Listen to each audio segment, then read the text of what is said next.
গণভোট প্রশ্নে জামায়াতে ইসলামীর সঙ্গে আলোচনায় রাজি হয়নি বিএনপি। একথা জানিয়েছেন জামায়াতের সহকারী সেক্রেটারি জেনারেল হামিদুর রহমান আজাদ। আর বিএনপির স্থায়ী কমিটির সদস্য আমির খসরু মাহমুদ চৌধুরী বলেছেন, গণভোট করতে হলে আগে নির্বাচিত সংসদে পাশ করতে হবে, তারপর হতে হবে গণভোট। রাশেদ রায়হানের রিপোর্ট। সানবিট সব দিবে সামাল। সানবিট ম্যাজিক প্রেস ডিশওয়াশিং এর মাথা ঘোরানো সলিউশন।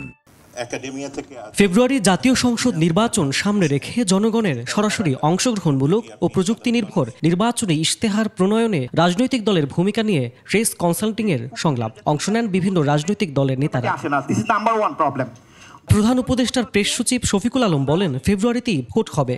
পুরো উপদেষ্টা পরিষদ, চিফ অ্যাডভাইজার সবাই এইটার জন্য আমি বলবো যে রাত দিন কাজ করছেন। ইলেকশন ঠিক টাইমে একদম ফেব্রুয়ারির প্রথমার্ধে হবে। তো এখন যদি পলিটিক্যাল পার্টিগুলো ডিসিশন না নিতে পারে, সেক্ষেত্রে ইন্টারিম গভর্নমেন্টের উপর যেই অর্পিত দায়িত্ব, সেই দায়িত্ব অনুসারে তারা তাদের একটা ডিসিশন নেবে এবং এটা খুব দ্রুতই হবে। জামায়াতের সহকারী সেক্রেটারি জেনারেল হামিদুর রহমান আজাদ বলেন, গণভোট হবে জাতীয় নির্বাচনের আগে নিরপেক্ষ ভোট অনুষ্ঠানের এক্সিট টেস্ট। তার অভিযোগ, গণভোটের সময় নিয়ে প্যাচ লাগিয়েছে ঐকমত্য কমিশন। নিয়মতান্ত্রিক পদ্ধতিতে আন্দোলনটা হচ্ছে আমরা জনমত তৈরি করার জন্য করছি, আমরা প্রেশার গ্রুপ হিসেবে কাজ করছি না, আমরা পাবলিকের কাছে যাচ্ছি বা ভয়েস রেজ করছি। বিএনপির মহাসচিবকেও কিন্তু আমাদের পক্ষ থেকে নক করা হয়েছে, ওই সময় ওনারা রিপ্লাই দিয়েছেন জামাতের আহ্বানে সাড়া দিবেন না।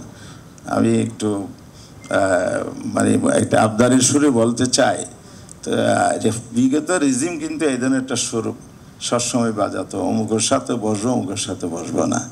সেই কালচার থেকে আমরা বেরিয়ে আসতে পারি না। আপনারা ডাকেন, আমরা যাব। আর বিএনপি স্থায়ী কমিটির সদস্য আমির খসরু মাহমুদ চৌধুরী বলেন, বৃহত্তর দল রাস্তায় নামলে সংঘর্ষ তৈরি হওয়ার শঙ্কা আছে।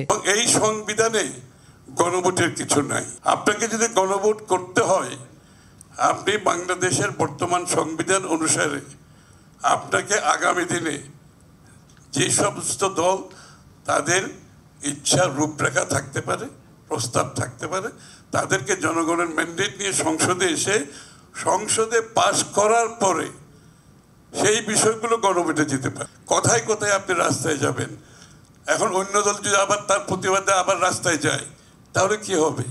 সংঘর্ষ হবে না? ফ্যাসিবাদ বিরোধী গণতান্ত্রিক আন্দোলনের মিত্র দলগুলো পাল্টাপাল্টি অভিযোগ আনলেও দেশ পুনর্গঠনে সংস্কার নিয়ে নিজ নিজ দলের অঙ্গীকারের কথা জানান রাজনৈতিক দলগুলোর নেতারা। রাশেদ রায়হান, 21 টেলিভিশন, ঢাকা।